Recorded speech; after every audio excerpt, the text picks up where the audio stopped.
नमस्कार दोस्तों, स्वागत है आपका द न्यूज लॉन्चर के इस यूट्यूब मंच पर। दोस्तों, बिहार के मुख्यमंत्री और जनता दल यूनाइटेड के राष्ट्रीय अध्यक्ष नीतीश कुमार की स्थिति दिन प्रतिदिन राजनीतिक रूप से विकट होती जा रही। आखिर वो फैसले क्या लें और किस गठबंधन के साथ जाएं? चुनाव करीब आ रहा है, चुनाव में जाएं तो कैसे जाएं? अपने ही बुने जाल में नीतीश कुमार उलझते चले जा रहे हैं और इस कदर उलझते जा रहे हैं कि जब नेता प्रतिपक्ष तेजस्वी यादव भी सत्र छोड़ रहे हैं, सड़क पर दिखाई नहीं दे रहे, राष्ट्रीय जनता दल के कार्यकर्ताओं का उत्साह ठंडा पड़ा हुआ है, तब भी नीतीश कुमार कंफर्टेबल स्थिति में नहीं है। एक तरफ उनके पीछे 2020 का चिराग मॉडल साए की तरह है। उस चिराग मॉडल ने उनकी पार्टी की जो दुर्दशा की, किसी प्रकार वो सत्ता में तो बने रहे, लेकिन जनता दल यूनाइटेड के कार्यकर्ताओं के बीच गठबंधन सहयोगियों को लेकर अविश्वास का जो वातावरण पैदा हुआ, उस अविश्वास के वातावरण से अब तक जनता दल यूनाइटेड को मुक्ति नहीं मिली है। अगर वो भारतीय जनता पार्टी के साथ रहे तो क्या भारतीय जनता पार्टी के वोटर जनता दल यूनाइटेड की सीटों पर उनका साथ देंगे? रुपौली के चुनावी नतीजे ने उन्हें काफी हद तक सोचने पर मजबूर कर दिया है कि आखिर वो करें तो क्या करें। दूसरी तरफ जनता दल यूनाइटेड में कुछ राज्यसभा वाले, पर्दे के पीछे वाले लोग हैं जो हर कीमत पर भारतीय जनता पार्टी के साथ रहना चाहते हैं। हालांकि राज्यसभा वाले लोग, विधान परिषद वाले लोग नीतीश कुमार की राजनीति के टर्म्स को डिक्टेट नहीं करते। उनके पॉलिटिकल टर्म्स को डिक्टेट तो ऐसे लोकसभा और विधानसभा वाले भी नहीं करते। एक लाइन का प्रस्ताव पारित होता है कि कोई भी राजनीतिक निर्णय लेने का सर्वाधिकार, समस्त अधिकार बिहार के मुख्यमंत्री और पार्टी के सर्वे सर्वा नीतीश कुमार को सौंपा जाता है। लेकिन क्या नीतीश कुमार एक ऐसे राजनीतिक दोराहे पर जहां आज वो खड़े हैं, क्या उस दोराहे से आगे निकलने के लिए उनके पास कोई ब्लूप्रिंट है, या कोई मास्टर स्ट्रोक वो खेल रहे हैं, या अंततः उस जाल में ऐसे उलझकर फंस गए हैं कि ना खुदा मिला ना बिसाले सनम की स्थिति हो गई है। आज जनता दल यूनाइटेड के नेताओं से बात करें, कार्यकर्ताओं से बात करें, जमीन पर जाकर पार्टी के संगठन को देखने की कोशिश करें, तो पहली बात, भाजपा और राजद की तुलना में जनता दल यूनाइटेड का संगठन बेहद लचर है। संगठन इतना लचर है कि बिहार के मुख्यमंत्री के चेहरे के सिवा उसे कहने के लिए कुछ नहीं है। ग्रामीण स्तर पर जनता दल यूनाइटेड के कैडर बहुत ढूंढने पर कहीं मिलेंगे। सत्ताधारी पार्टी है, इस वजह से कुछ मौसम वैज्ञानिक टाइप के कैडर मिल जाएंगे, लेकिन जो पार्टी के समर्पित कार्यकर्ता होते हैं उनका घोर अभाव अब इस पार्टी में नजर आ रहा है। दूसरा, एक तो कार्यकर्ता नजर नहीं आ रहे, दूसरा जनता को जाकर किस मुद्दे पर और किस मुद्दे पर पार्टी की तरफ से क्लैरिटी, स्पष्टता के साथ बताने की कोशिश करें, यह एक अलग समस्या है। समस्या इसलिए है कि भाजपा के साथ लोग पूछते हैं कि गए तो क्यों गए। क्या भारतीय जनता पार्टी के साथ जाने से विशेष राज्य का दर्जा मिला? नहीं मिला। जाति गणना के बाद जो बढ़ाया गया आरक्षण था, क्या उसे नवीं अनुसूची में डाला गया? नहीं डाला गया। तो फिर गए क्यों? जेडीयू के लोग कोई स्पष्टीकरण दे नहीं पा रहे हैं। वहीं दूसरी तरफ राष्ट्रीय जनता दल की स्थिति यह है कि राष्ट्रीय जनता दल को लगता है कि अगर वो ज्यादा आक्रामक रूप से नीतीश कुमार के साथ सामने आती है तो कहीं ऐसा ना हो कि परिस्थितियां कुछ और प्रतिकूल हो जाए और येन केन प्रकारेण फायदा नीतीश कुमार ले जाए। लोकसभा चुनाव के दरमियान ये देखने को मिला कि लोकसभा चुनाव में जिस प्रकार से वोटर के बीच एनडीए गठबंधन को लेकर कोई बहुत बड़ा उत्साह नहीं दिख रहा था, बावजूद इसके बिहार की 3/4 सीटें एनडीए ने जीती, तब भी ये खबरें आई कि दोनों पार्टियों के, बीजेपी और जेडीयू के कोर वोटर्स ने कई सीटों पर एक दूसरे का या तो साथ नहीं दिया या साथ दिया तो बहुत सतही तौर पर बेमन से साथ दिया।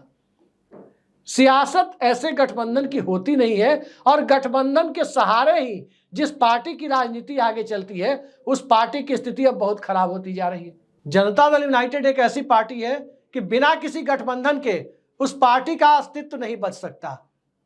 लेकिन सवाल उठता है कि क्या उस पार्टी का अस्तित्व बचाने के लिए या कम से कम विधानसभा चुनाव तक उस अस्तित्व को बचाने के लिए नीतीश कुमार कुछ कर रहे हैं? एक तरफ प्रशांत किशोर पदयात्रा के बाद अब राजनीतिक यात्रा लगभग प्रारंभ कर चुके हैं और उनकी राजनीति में आप देखें तो जुड़ने वाले लोगों की तादाद में कर्पूरी ठाकुर की पोती भी है। उनकी पार्टी से जुड़ने वाले लोगों में आईपीएस आनंद मिश्रा भी हैं, तो अति पिछड़ा जमात से ही आने वाले विधान परिषद सदस्य जिनकी सदस्यता हाल ही में रद्द की गई है, रामबली चंद्रवंशी भी हैं। तमाम अलग अलग इलाकों के अलग अलग समुदाय के लोग प्रशांत किशोर से जुड़ रहे हैं और प्रशांत किशोर के निशाने पर भारतीय जनता पार्टी का वोट बैंक भी है। प्रशांत किशोर के निशाने पर राष्ट्रीय जनता दल का वोट बैंक भी है। खासकर माइनॉरिटी अल्पसंख्यक मतदाताओं को लग रहा है कि तेजस्वी यादव के बूते हराया नहीं जा सकता बिहार में भारतीय जनता पार्टी को। तो ऐसी परिस्थिति में अल्पसंख्यक मतदाता करे तो क्या करे। ठीक यही स्थिति बीजेपी के कोर वोटर यानी बिहार के जनरल कैटेगरी के सवर्ण मतदाताओं की है। उन्हें साफ दिखाई दे रहा है कि लालू यादव और नीतीश कुमार से मुक्ति बीजेपी नहीं दिला सकती। उसका भी एक ठीक ठाक तबका प्रशांत किशोर की तरफ जा रहा है। वहीं अति पिछड़े वर्ग की बड़ी जमात को लगता है कि बिहार में राष्ट्रीय जनता दल की कमान भी पिछड़े वर्ग यानी यादव के हाथ में है। बिहार में भाजपा की कमान भी पिछड़े वर्ग यानी कुशवाहा और कलवार प्रदेश अध्यक्ष दिलीप जायसवाल और कुशवाहा समाज से आने वाले सम्राट चौधरी उनके हाथ में है। वहां भी पिछड़े वर्ग के हाथ में है। जनता दल यूनाइटेड की कमान भी तो नीतीश कुमार के हाथ में है, वो भी पिछड़े वर्ग से है।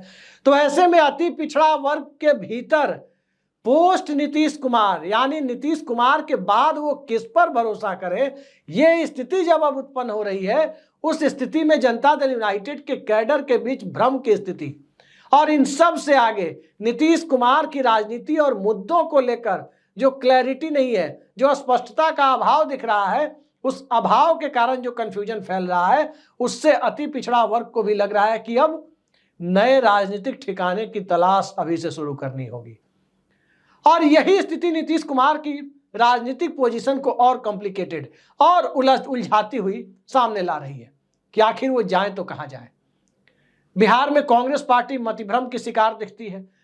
कांग्रेस पार्टी बिहार के अंदर हो रहे इस राजनीतिक बदलाव, सामाजिक परिवर्तन की उस धारा को समझ पाने में खुद को विफल पा रही है कि बिहार में एक तरफ भारतीय जनता पार्टी के कोर वोटर के बीच जाति गणना के बाद से बेचैनी है, दलित वोटर्स के बीच एक अलग बेचैनी है जो कहीं संविधान बचाओ तो कहीं आरक्षण बचाओ तो कहीं कुछ और मुद्दों को लेकर सामने आ रही है, अल्पसंख्यकों के बीच अलग बेचैनी है, अति पिछड़ा तबके के बीच अलग बेचैनी है। लेकिन कांग्रेस पार्टी लालू यादव के साथ अलाइन हुई दिख रही है।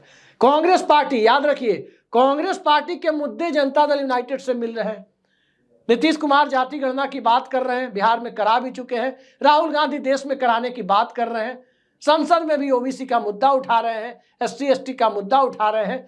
यानी मुद्दों के आधार पर राहुल गांधी नीतीश कुमार एक है, लेकिन बातचीत की पहल अंदर खाने कौन कर रहा है या नहीं कर रहा है, हिचक किस बात की है, ये एक बड़ी कंफ्यूजन की स्थिति कांग्रेस में है।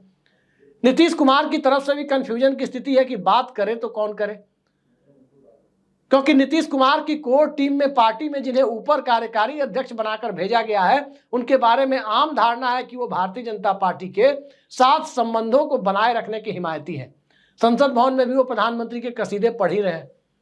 लेकिन पटना में हालात विकट होते जा रहे हैं। पटना में जनता दल यूनाइटेड के कैडर संजय झा को नहीं बल्कि मनीष वर्मा के यहाँ दरबार लगाते दिख रहे हैं। तो हालात जो बन रहे हैं उसमें मनीष वर्मा वाली लाइन, जो सभी लोग कह रहे हैं कि वो लाइन दूसरी दिशा में जा रही है, वो लाइन मंडल पॉलिटिक्स के साथ चलने की हिमायती लाइन है। उस लाइन को क्या आने वाले वक्त में नीतीश कुमार पकड़ेंगे? 15 अगस्त को जब तेजस्वी यादव बिहार में यात्रा पर निकलेंगे तो काफी कुछ परिस्थितियां साफ होंगी। लेकिन भारतीय जनता पार्टी के लिए नीतीश कुमार को साथ बनाए रखना और नीतीश कुमार के वोट बैंक को खुरचने वाली नीतियों पर अमल करते रहना, ये अब नीतीश कुमार को समझ में आने लगा है। दिक्कत यही है कि इधर से भाजपा को निकालकर जनता दल यूनाइटेड को राजद के साथ गठबंधन सरकार बनाने की तरफ लेकर जाए, कांग्रेस के साथ और लेफ्ट के साथ मिलकर स्वतंत्र राजनीति की तरफ लेकर के जाए, प्रशांत किशोर के आसन्न राजनीतिक खतरे को, जो चाहे वोट काटने की सूरत में ही हो, भले ही जीतने की सूरत में ना हो, उसे एक अलग चिराग मॉडल की तरह देखें। आखिर किस तरह से देखा जाए? और जब इस तरह के राजनीतिक कंफ्यूजन की स्थिति होती है तो सबसे पहले नजर जाती है बेस वोट पर, आधार वोटों पर। आधार वोट बिहार में कहने की जरूरत नहीं है, सबसे बड़ा राष्ट्रीय जनता दल का है। लेकिन उस आधार वोट के सामने, उस आधार वोट से दूरी बनाकर चलने वाला तबका जो सबसे ज्यादा राजनीतिक तौर पर आज दिग्भ्रमित है, एक मुद्दे पर एकमत जरूर नजर आता है कि सत्ता की कमान यानी बिहार के मुख्यमंत्री की कुर्सी कहीं राजद के पास न चली जाए। यह स्थिति पिछले 15 सालों से है और इसका फायदा नीतीश कुमार को मिलता रहा है। लेकिन 15 सालों के दरमियान एक ऐसी पीढ़ी भी आई है जो इस पूरी समस्या को आगे देख रही है, नए नेतृत्व की तरफ जाने की जद्दोजहद में है। और जनता दल यूनाइटेड के मौजूदा नेतृत्व के बार बार अपनी राजनीतिक शिनाख्त को, अपने गठबंधन को बदलते रहने की वजह से कई सारे सवाल जो खड़े हो गए हैं। अब नीतीश कुमार को लग रहा है कि आर या पार, या तो मुद्दों के साथ बने रहें या नरेंद्र मोदी के साथ बने रहें। मुद्दा उनका विशेष राज्य, मुद्दा उनका सबसे बड़ा मुद्दा 9वीं अनुसूची में आरक्षण को डालना, जिससे उनके आधार वोटर बचे रहे उनके साथ। तो ये सारी परिस्थितियों के बीच आने वाले वक्त में, अगले 10 से 15 दिनों में, खासकर अगस्त के महीने में, 20 अगस्त के पहले कोई बड़े राजनीतिक खेल की तरफ बिहार चला जाए, कोई आश्चर्य नहीं होना चाहिए। क्योंकि नीतीश कुमार जब चुप्पी साधते हैं तो खेल बड़ा होता है, और नीतीश कुमार चुप्पी साध कर बैठे हुए हैं। आपने विधानसभा सत्र के बाद नीतीश कुमार को सत्र के अलावा कहीं सार्वजनिक तौर पर कुछ बोलते नहीं सुना है। और ये चुप्पी बहुत कुछ इशारा करती है कि जनता दल यूनाइटेड में अंदर खाने जो बेचैनी है, उस बेचैनी के पीछे प्रशांत किशोर और उनका जनसुराज भी है, तो भारतीय जनता पार्टी के वोटरों पर एतबार न होना भी है। राष्ट्रीय जनता दल के नेता की चुप्पी के एक सुकून भरा संकेत तो जरूर है, लेकिन कांग्रेस पार्टी की तरफ से सार्वजनिक तौर पर पहल ना होना भी जनता दल यूनाइटेड को निराश कर रहा है। कई सारे पहलू जब एक साथ आकर खड़े हो जाए तो इन पहलू में कौन चिराग पासवान, कौन तेजस्वी यादव, कौन सम्राट चौधरी, कौन प्रशांत किशोर, कौन कांग्रेस पार्टी, इन सब की राजनीति के बीच में जो न्यूक्लियस है, और जब तक मुख्यमंत्री के पद पर नीतीश कुमार है, न्यूक्लियस वही है। और उस न्यूक्लियस से कौन सी राजनीतिक ऊर्जा आने वाले वक्त में निकलनी है, थोड़ा इंतजार कीजिए। जो भी होगा, बिहार की राजनीति में जो भी परिवर्तन होगा, वो दिल्ली की राजनीति को प्रभावित करने में काफी हद तक सक्षम होगा। देखते जाइए ऊंट किस कर पर बैठता है। फिलहाल इसके बारे में कुछ भी कहना खतरे से खाली दिखाई नहीं देता। आज के लिए इतना ही। नमस्कार।